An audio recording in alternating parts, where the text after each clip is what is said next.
L'chaim. Those that are here, L'chaim, and if you're Farbrengen with us throughout the world, joining the virtual Farbrengen, which I think is a very nice term for Farbrengen, because it's virtual, it's actual. Everyone Farbrengs, and everyone is connected. The Rebbe very much liked the idea.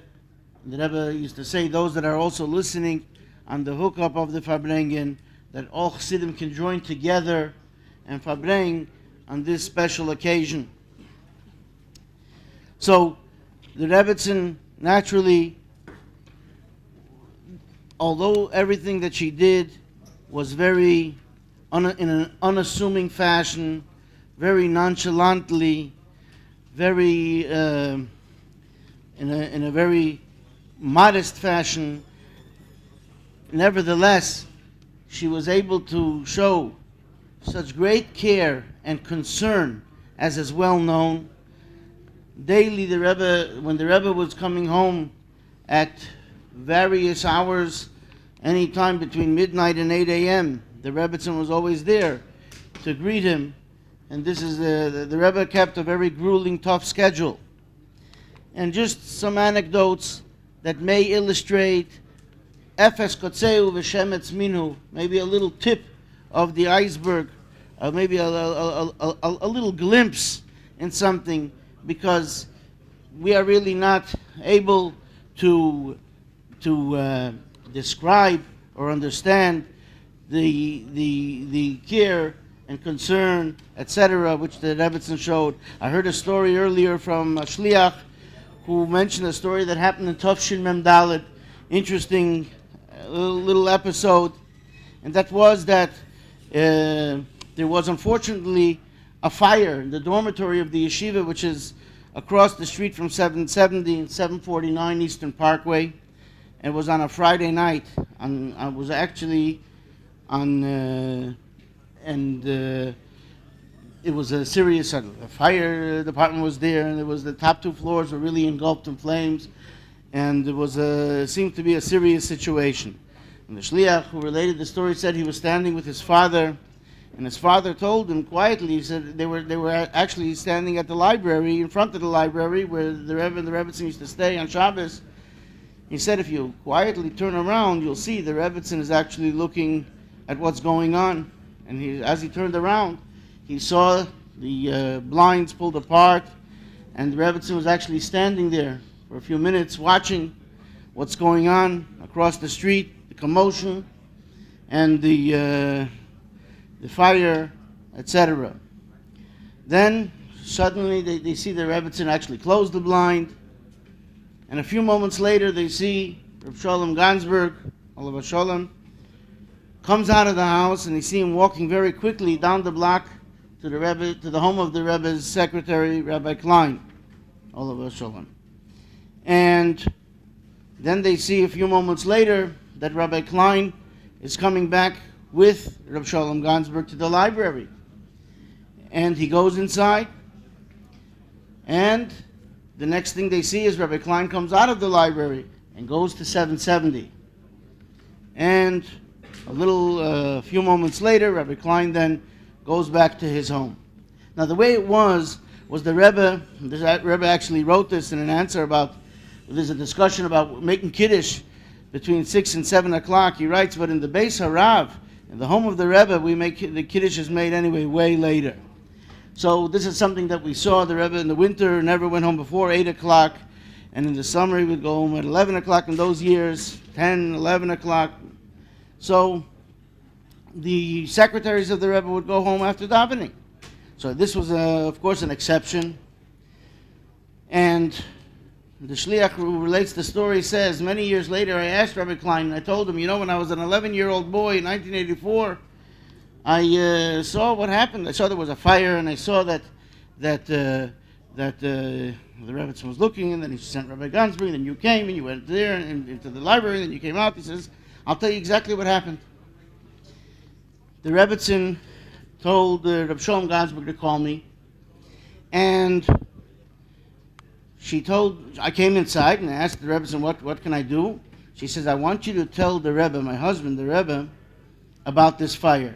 And I want you to inform him that everyone is safe, and it's only some property damage, but there have been no injuries, and there's no damage, God forbid, to anybody. Now, this is a little sidebar of the story.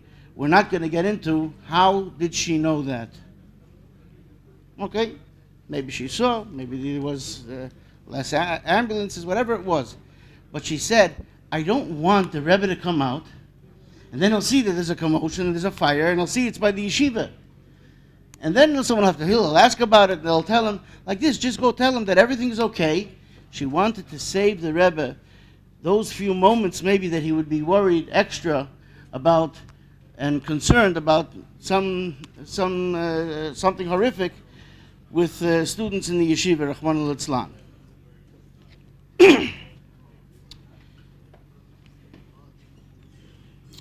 So the Rebbetzin was quite concerned also for the health of the Rebbe. I heard from Mrs. Sternberg, who said that really she already wasn't feeling well. The Rebbetzin wasn't feeling well already a couple days before Chab Shevat, and she didn't want to get a test or any medical treatment that day of the 20th of Shvat because there was the Yechidus Klolis, and she was concerned that the Rebbe would be over-concerned, and then he wouldn't make the Yechidus or it would be concerning to him. So she always had people, she always said, please don't tell the Rebbe if there was an issue. Now the Rebbe always said to make sure to tell him, etc. But this is how the relationship was. So following what the events of Tavshin Lamed Ches, the end of 1977, when the Rebbe suffered a severe heart attack at the Hakofes, every year for the next several years, the Rebbetzin was very, what we call ungezeugen. There was a lot of anxiety on Simchas Torah, lest the rigorous format of the Rebbe's Hakofes, God forbid, trigger something that would not be healthy. And to placate this, the people who were close to the Rebbetzin during the Hakofes would actually go and report as the Hakofes were happening. They took turns, and they would actually go in next door to the library and say, they already said Ata Reisa and everything is going well. The Rebbe is dancing with great vigor and strength. Is everything going well? After the first Hakofa, they went in and they told her that first Hakofa was beautiful, how long it was, how it went. She was getting updates live the whole time. They would take turns to tell her what was going on. I heard it this week actually from somebody, one of the people who was, and he actually said that I may share this. I actually asked permission. And it's Mendel Gansberg, he told me the story. So he said that at the end of the Hakofes, he came and he reported, this was already like in 1981, a few years later, 4 years later, and he told the Rebbetzin that it was beautiful, everything went well, but he saw that she's still very, very, very pressured and very, I don't want to say that the Rebbetzin was anxious, but she had this concern for the Rebbe's health. And she said to him, you know what? Those who know the library has a very heavy glass door and with metal bars on it. And if you don't close that door properly, it stays open and it takes some energy to open it. She says, would you be so kind as to open the door so that when the Rebbe comes in, he won't have to push it and use the key, and he'll be able just to come straight in. He went along to do it, and as he was opening the door, he sees the Rebbe's already coming. So instead of just leaving it and going away, he actually held open the door for the Rebbe to come inside. In the meantime, his 2.5-year-old son, his name is Yoel, he actually ran in to the back where the Rebbetzin was, and he said, the Rebbe kommt, the Rebbe's coming.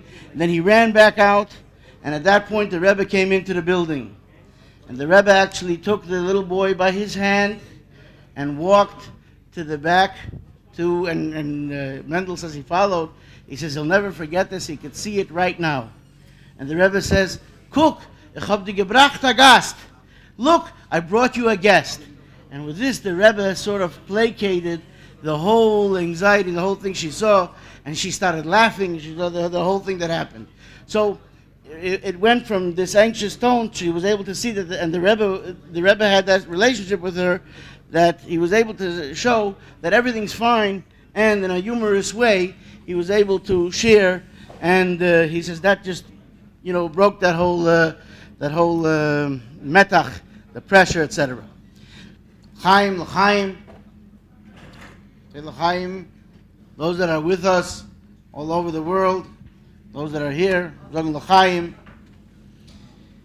The Rebbetzin, we heard some of her stories of her sensitivity, and I'd like to share a few anecdotes of her enthusiasm of the Rebbe's work, and some of these may be well known. One of them is I heard from Mrs. Hager. She, by the way, had a very special relationship with the Rebbe and the Rebbetzin, which she speaks about. But she shared with me that she shared what she does share after showing her whole presentation that she says to the Rebbe, and the Rebbe okayed it. So these are things that this was for the first yard site. She had written up what she was going to share for the Neshei Chabad. But just in one of the things that she was once telling her, she spoke about the children and how well they're doing in Tzivos Hashem and the programs that are for the children. And she said that she shared that how her children do and how the children at the school do. She says it's a very good program that the Rebbe came up with, correct? So she was so proud of it, so to speak, when she spoke about it. Now, I just want to go back to the years of the early 1960s, and this is just an interesting anecdote.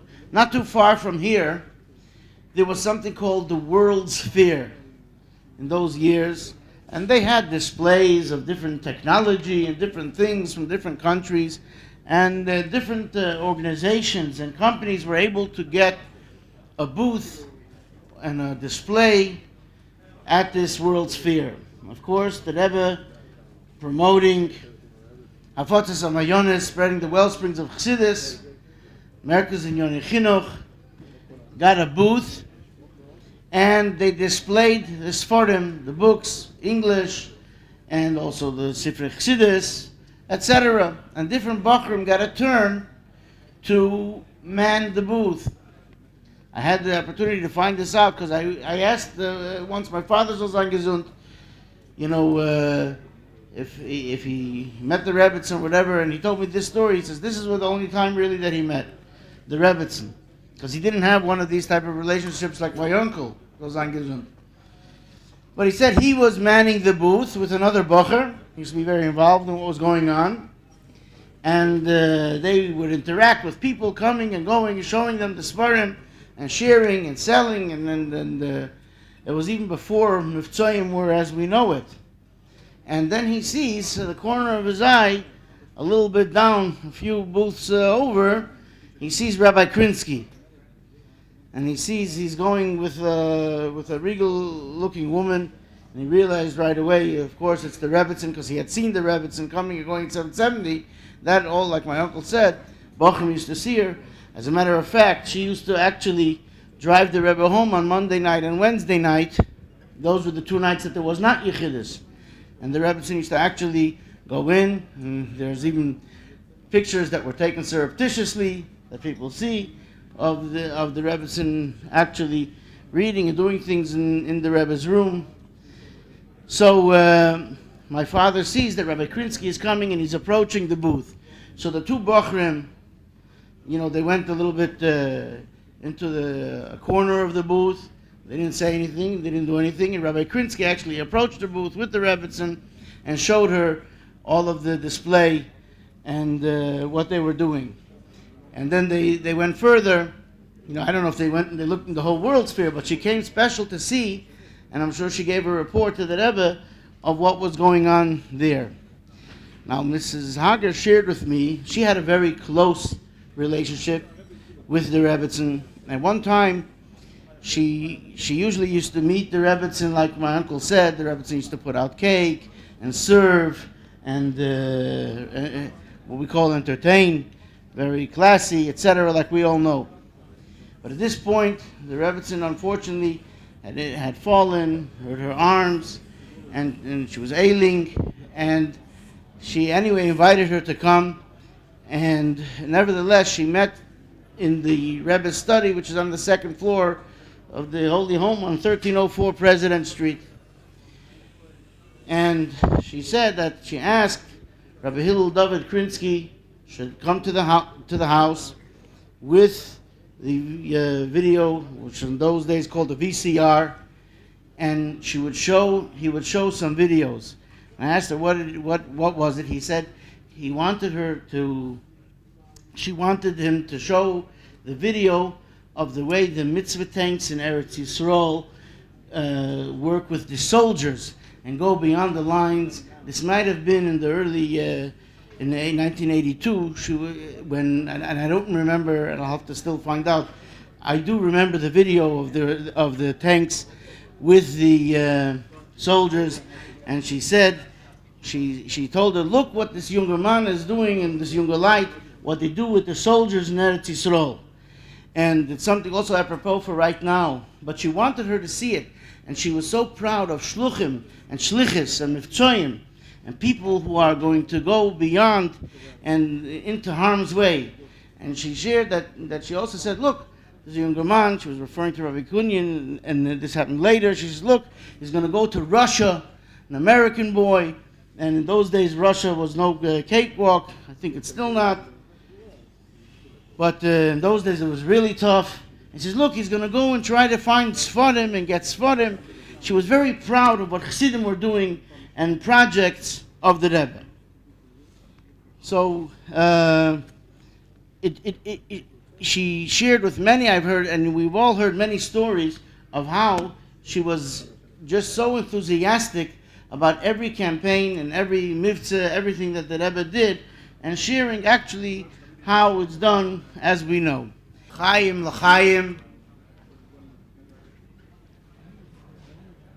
So in Chav Shevat, it's customary to, of course, give to the moistus, to the organizations that are connected with the Rebbetzin, especially the Keren Chomesh, which the Rebbe himself established for various needs of Neshei B'nai Yisrael. The Rebbe actually directed Rabbi Krinsky to make an account, and he established funds, and he wrote down how it should be, how it should work, and what it should be. So certainly it could be given online, and one could donate to Keren Chomesh on the occasion of Chav Shevat, if you have not yet done so, to do so as is customary. The Rebbetzin we mentioned was also not only enthusiastic, but we spoke about how in such a keen and unassuming way, matter-of-factly. I just want to share two small anecdotes, and then we'll ask the Reb Sheish Taub, who's going to share with us from the lessons that the Rebbe taught on the occasion of Chav Shevat, what it means to our life in a practical way. I heard both of these stories from the people who it happened with. The first story is a story that happened with Rabbi Klein, and I find it as a very fascinating story. And a story of like the Rebbe and the Rebbetzin as the team, so to speak, Chochmah and Bina, Treidein, etc., that are always together, but in a certain way. And again, this was after Tavshin Lamed Ches. It was in Tavshin Lamed Ches, the first 4 Friday nights after what happened. On Simchas Torah, the Rebbe actually ate in his office with the Rebbetzin, and the Seder was, each one of the secretaries of the Rebbe took a turn on a Friday night. So Rabbi Klein said this happened. He says it must have been probably Parshas Lech Lecha. He's not positive. Lech Lecha, Vayera. But he said it was he found it very fascinating. Maybe you will too. He says, I filled up the becher for Kiddush. He says, and I filled it up to the very, very top, to the extent that the wine was over the rim of the becher. He says, but I wasn't going to geese either a whole, make a mess on the Rebbe's desk. That's literally what they were eating. He says, okay. And he said, he filled up the cup and he stood by the window. He stepped aside. And he said, the Rebbe was standing and the Rebbetzin was standing. And it was quiet and nothing was going on. And he says, and I was standing. He told me the story. He says, I was standing. He says, I have never seen or experienced the Rebbe making Kiddush Friday night, so I had no idea. Maybe the Rebbe stands for 5 minutes before he makes Kiddush. I don't know anything. He says, the Rebbe is standing, not doing anything. And the Rebbetzin is standing, and I'm standing. It's 1 minute, 2 minutes, 3 minutes. It's going. Finally, after these few minutes, the Rebbetzin said in an undertone, she sized up what's going on, and she says, Bayuns gist meniber. We actually make sure to pour, that the cup should actually overflow, not just be on top of the rim, but some of the wine should actually pour out. So he says he ran over and he quickly poured some more wine. And after he did that, the Rebbe made Kiddush. Now, someone may ask, well, the Rebbe didn't say, but I guess the Rebbe was thinking the whole time, what is he didn't want to tell him you don't know how to, whatever it was. But she, in a very nonchalant way, said it. I heard now recently another story from something very similar, and it was also in Tavshin Lamed Ches, and this time it was already more Mesuder. The Mashbakin were taking care, others, and they sat on a table, let's say on the L shape, so that the Rebbe sat here and the Rebbetzin sat next to him. And he says, and I used to stand in the corner. If they needed something, I'll bring it, whatever it is. And that's that. It happens to be that somebody who was close to the Beis Harav earlier years fell and was injured and was in a hospital. And it was Shabbos, and the Rebbetzin asked this person, says, maybe you can go over to the hospital. It wasn't too far away. It was called the Jewish Hospital. Find out how he's doing, please. And he says, I was young. I went, I ran quickly. I came back. And then she asked me again to find out something else. I went a second time. He says, but the Rebbe didn't eat anyway till very late. And anyway, so by the time he came, it was the Suda. And in the middle of the Suda, he knows he hadn't given the report. But there had been a diagnosis finally of this person, that the person had broken their hip, Rahman al-Islam. That's what it was. Now the person said that I used to never talk unless I was spoken to. That was my, never disturb and never anything. But he knew that the Rebbetzin and the Rebbe, they wanted to know about this individual, and what was the diagnosis and what happened, etc. So he said, so I stood in that corner place and they could both see me. And I started to point. First I held my hip, and then I started to point to the hip to indicate that he had a fractured hip. He says, and the Rebbe went suddenly from himself to outside. The Rebbe went like this. And he quickly took his right hand and he made a tenuah so hard and fast out from his body and outward. He says, I jumped. I didn't know what was going on. And the Rebbetzin realized what happened immediately. And the Rebbetzin said, Men weiß nicht auf sich. It's customary when there's an injury, heaven forbid, that you don't show it on yourself. And it's based, I think, on a Mishnah, whatever it is. But she just said she was mefadish what the Rebbe did, his tenuah, the tenuah of the tzaddik. And when I heard the story, I said, maybe the Rebbe took away from you such an injury, Rahman al-Islam. But he was certainly in agreement. But it was this just happened. Derech Hagav. She said, "Men weiß nicht auf sich." So then he opened his mouth and he said, it's a fractured hip and whatever it is, and he said the diagnosis. So this is just a little bit of a glimpse into the greatness of something that we have the schus to even know about. And like my uncle said, if we could just be a little pure and reflect these great lives